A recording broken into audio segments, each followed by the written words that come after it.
Hello everyone, नमस्ते अनि स्वागत छ हजुरहरूलाई हिमालय किचनमा। आज म हजुरहरूको लागि लिएर आएको छु एकदमै मिठो चिल्ली चिकनको रेसिपी। ल यसको लागि मैले यहाँ बलमा लिएको छु 400 ग्राम बोनलेस चिकन। हजुरहरूले बोन सहितको लिनुभए पनि हुन्छ। र अब यसमा मैले राखेँ 1 ठुलो चम्चा सोया सस,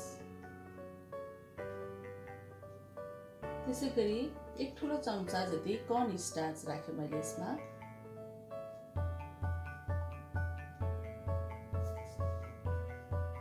र 1 ठुलो चम्चा राइस फ्लावर राखेँ। यो राइस फ्लावर राख्दा चाहिँ एकदमै क्रिस्पी बन्छ चिकन। त्यसै गरी म नुन राख्दैछु यसमा आफ्नो स्वाद अनुसार।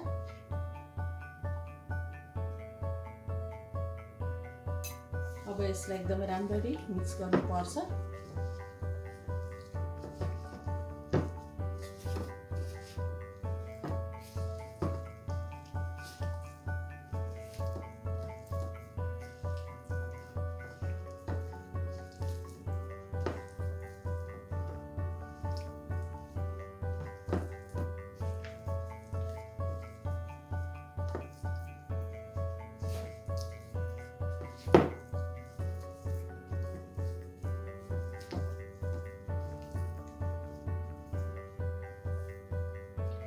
अब यति गरेपछि यसलाई छोपेर 15 मिनेटको लागि राख्नुपर्छ। ल अब म चिकनलाई फ्राई गर्न जाँदैछु। यसको लागि मैले यहाँ तेललाई तताउन राखिसकेको छु र तेल ताति पनि सकेको छ। र यसमा म अघि म्यारिनेट गरेको चिकनलाई राख्छु।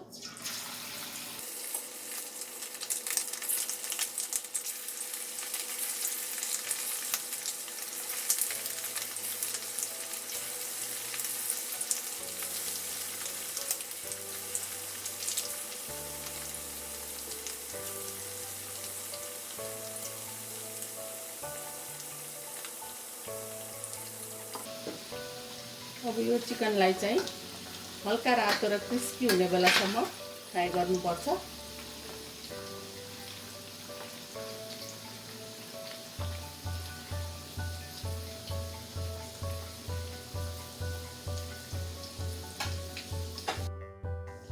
र दुवैतिरबाट चलाउँदै फ्राई गरेपछि अब हाम्रो चिकन रेडी भएको छ, राम्ररी फ्राई भएको छ।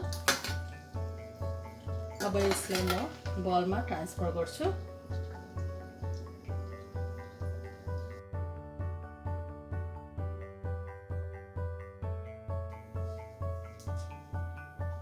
ल फेरि मैले यहाँ प्यान बसाएँ र यसमा मैले 1 ठुलो चम्चा तेललाई तताउन राखेको थिएँ। यो तेल ताति पनि सकेको छ।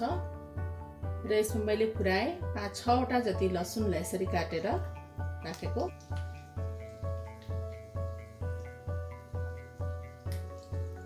र यसमा मैले राखेँ 3टा खुर्सानी,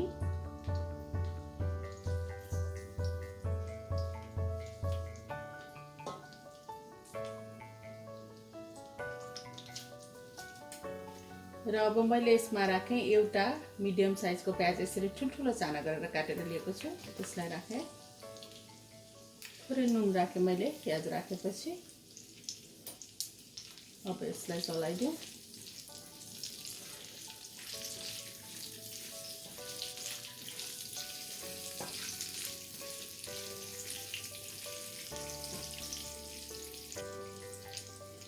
र मैले यहाँ लिएको छु आधा रातो क्याप्सिकम र आधा हरियो क्याप्सिकमलाई काटेर यसरी ठुल्ठुलो चाना पारेर लिएको छु। त्यसलाई राखेँ।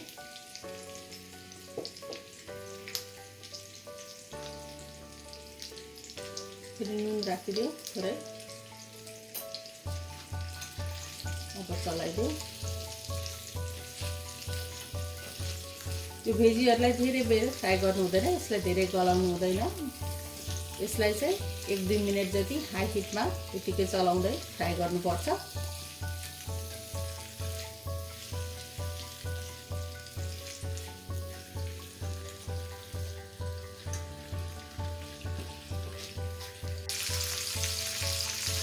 ल अब भेजीहरू यतिको क्यारामलाइज भएपछि मैले यसमा राखेँ 1 सानो चम्चा अदुवाको पेस्ट।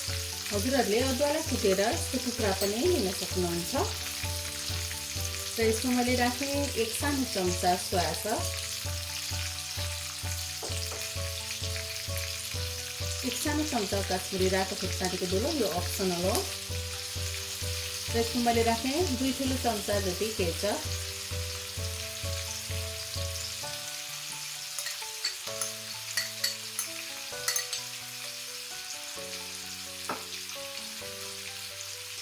अब यसलाई चलाइदिउँ।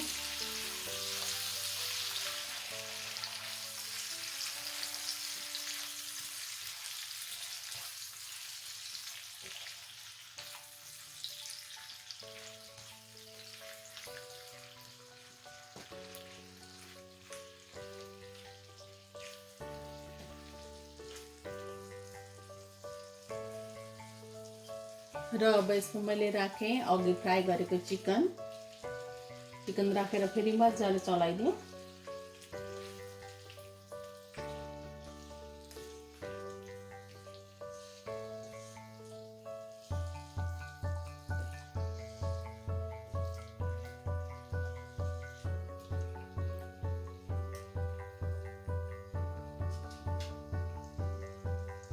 र मैले यहाँ एक सानो चम्चा कर्न स्टार्चमा थोरै पानी राखेर यसको स्लरी बनाएर लिएको छु। अब त्यसलाई राखेँ मैले।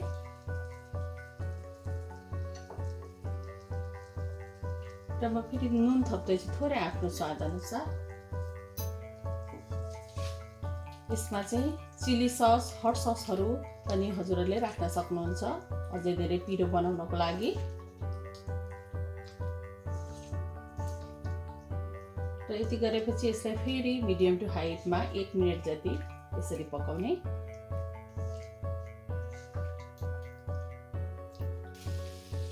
ल अब चिल्ली चिकन चाहिँ लगभग रेडी भइसक्यो। र यसमा मैले राखेँ 1 ठुलो चम्चा जति काटेको हरियो प्याज र केही हरियो धनियाँको पत्ताहरू।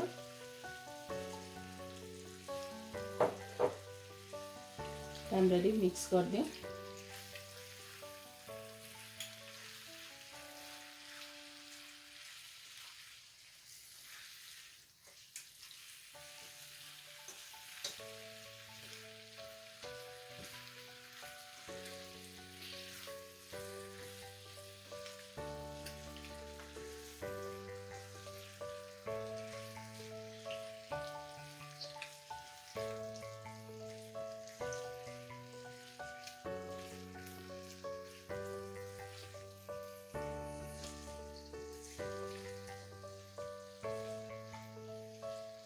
ल अब हाम्रो मिठो चिल्ली चिकन चाहिँ खानको लागि रेडी भएको छ।